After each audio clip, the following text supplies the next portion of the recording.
नमस्ते साथियों, मैं ललित कुमार आप सभी का स्वागत करता हूं इस YouTube के डिजिटल प्लेटफॉर्म के माध्यम से।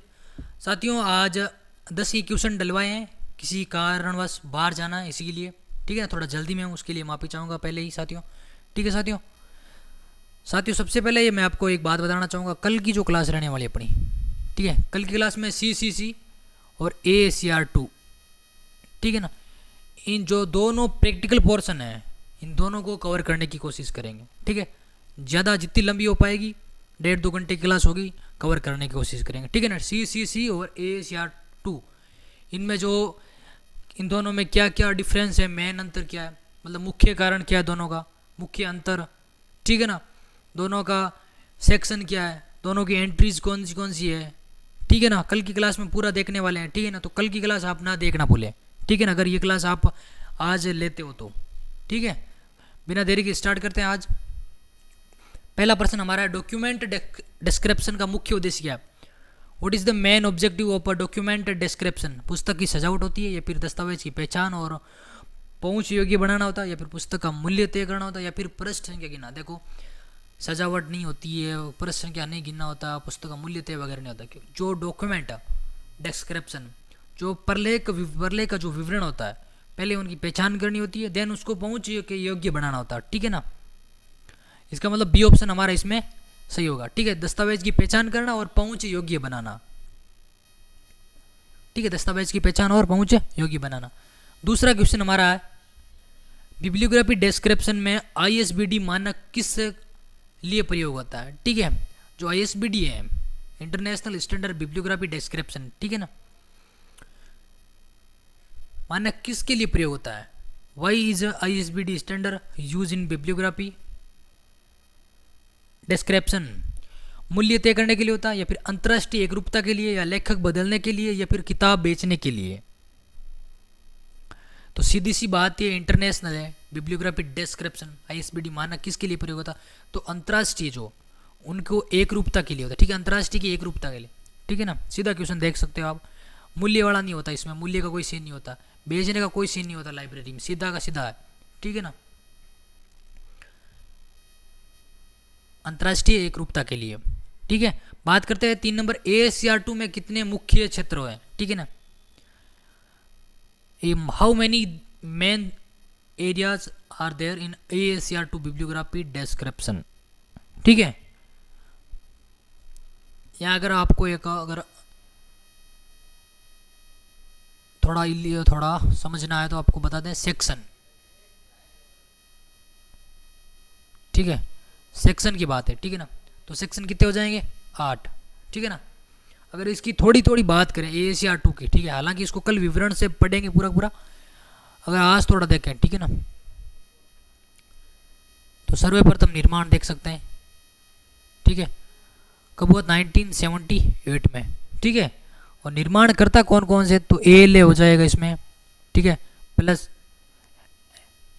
अमेरिकन लाइब्रेरी एसोसिएशन हो जाएगा, कैनेडियन लाइब्रेरी एसोसिएशन हो जाएगा, ठीक है, और प्लस लाइब्रेरी ऑफ कांग्रेस हो जाएगा, प्लस BLA हो जाएगी, ठीक है ना, ठीक है साथियों। ये 5 संस्था मिलकर इनका निर्माण करती है, ठीक है। अगर संपादक की इसकी बात करें तो माइकल गोरमैन हो जाएगा, ठीक है ना,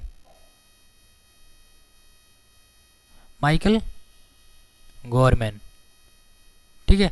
और साथ ही साथ में पॉल W विंकलर, ठीक है ना। संशोधन की अगर बात करें, इसके मतलब की रिप्रिंट की बात करें मैं, ठीक है ना, संशोधन की कर सकते हैं, ठीक है, या फिर रिप्रिंट की बात कर सकते हैं। तो 1988 में फर्स्ट रिप्रिंट है इसका, ठीक है, देन दूसरा 1998 है, ठीक है, तीसरा 2002 है, ठीक है साथियों। अगर आधार देखें, बेस किसका है ये, तो आधार है ISBD G का, ठीक है ना, ISBD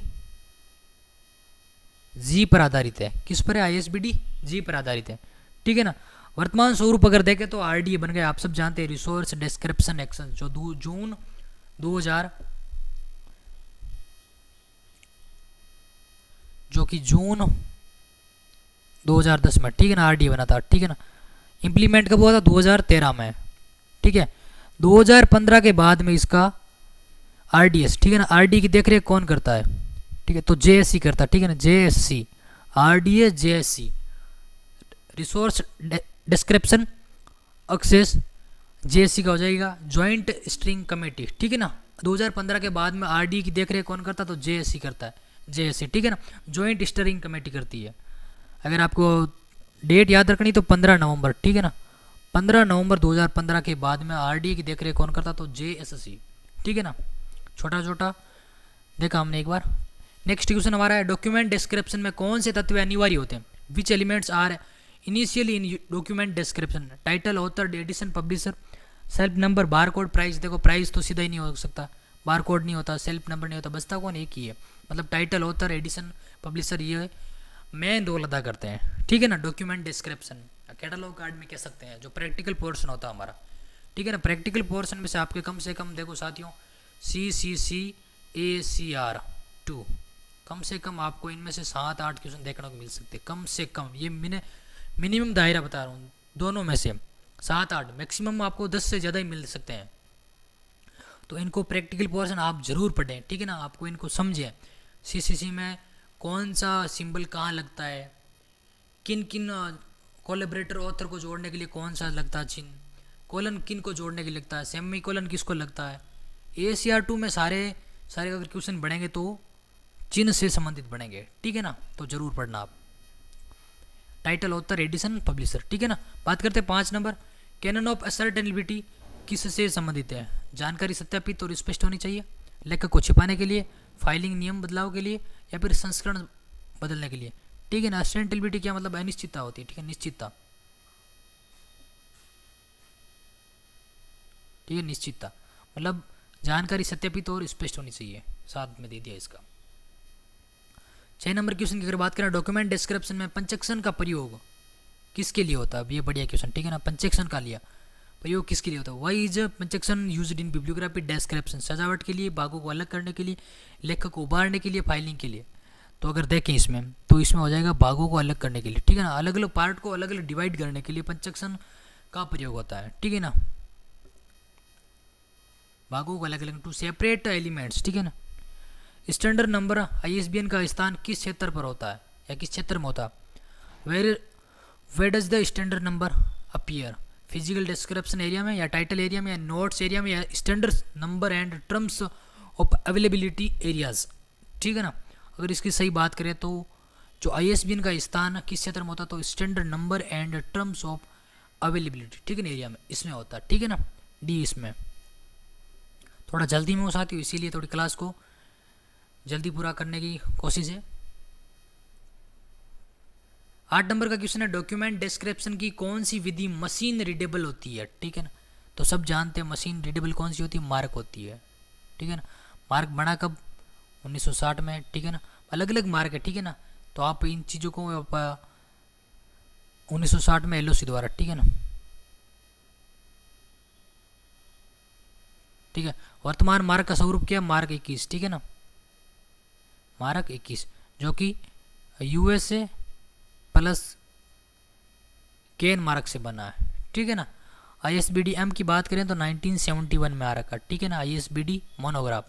ACR फर्स्ट की बात करें तो 1967, ठीक है, 1967, ठीक है। अगर CCC की बात करें 1934, ठीक है ना, मार्क, ठीक है ना। बात करते हैं 9 नंबर, ACR 2 में मेन एंट्री किस उद्देश्य से बनाई जाती है, मेन एंट्री होती है जो ACR में, ठीक है ना। कल इसका हम विस्तृत चर्चा करने वाले क्लास में, ठीक है ना। लेखक को छिपाने के लिए, पुस्तकालय की सजावट के लिए, दस्तावेज को पूरा विवरण देने के लिए, या फिर विषय वर्ग निर्धारित करने के लिए। इसमें जो दस्तावेज का पूरा विवरण, ठीक है ना, जो प्रलेख होता है, ठीक है ना, ठीक है ना, प्रलेख होता है या फिर बुक होता है, जो मेन एंट्री होती है ना, उसमें पूरा विवरण देने की कोशिश करते हैं, ठीक है ना। जो अतिरिक्त जानकारी है वो एडेड एंट्री में देखने को आपको मिलती है, ठीक है ना। दस्तावेज का पूरा विवरण देने के लिए, to give complete bibliography description. 10 number question की बात करते हैं, ACR 2 के अनुसार एडेड एंट्री का उपयोग कब किया जाता है, when is the added entry used according to ACR 2। अब देखो कल भी बात की थी, अभी पीछे वाले क्वेश्चन में भी मैंने बताया, ठीक है ना। मुख्य लेखक के लिए नहीं, बिल्कुल नहीं होती है, ठीक है ना। वर्गीकरण के लिए नहीं, केवल ई पुस्तकों के लिए, ठीक है ना। ई पुस्तकें आप कमेंट में बताओ, ठीक है। ई पुस्तक के लिए कौन सी वेबसाइट है या फिर कौन सा प्रोजेक्ट है, या ठीक है ना, ये किस से संबंधित है, या फिर सबसे पहले ई पुस्तक के लिए कौन सा प्रोजेक्ट तैयार किया गया, आप कमेंट में बताओ, ठीक है ना। या और किसने किया साथ में, ये भी ज़रूरी है। सेकेंड ग्रेड में ये पिछली बार क्वेश्चन पूछा गया, ठीक है ना, 16 फेब को, ठीक है ना, ये क्वेश्चन पूछा गया था। अतिरिक्त जानकारी एडेड एंट्री में देखने को मिलती है, ठीक है ना। तो वैकल्पिक पहुंच प्रदान करने के लिए, अल्टरनेटिव एक्सेस पॉइंट के लिए, ठीक है ना। बात करते हैं 11 नंबर क्वेश्चन। AACR 2 के अनुसार टाइटल एंट्री में कौन सी जानकारी होती है, ठीक है। केवल लेखक का नाम नहीं, बिल्कुल नहीं, पुस्तकालय का नाम नहीं होता है, रैंक नंबर नहीं, केवल शीर्षक, टाइटल ऑन द वर्क, ठीक है ना।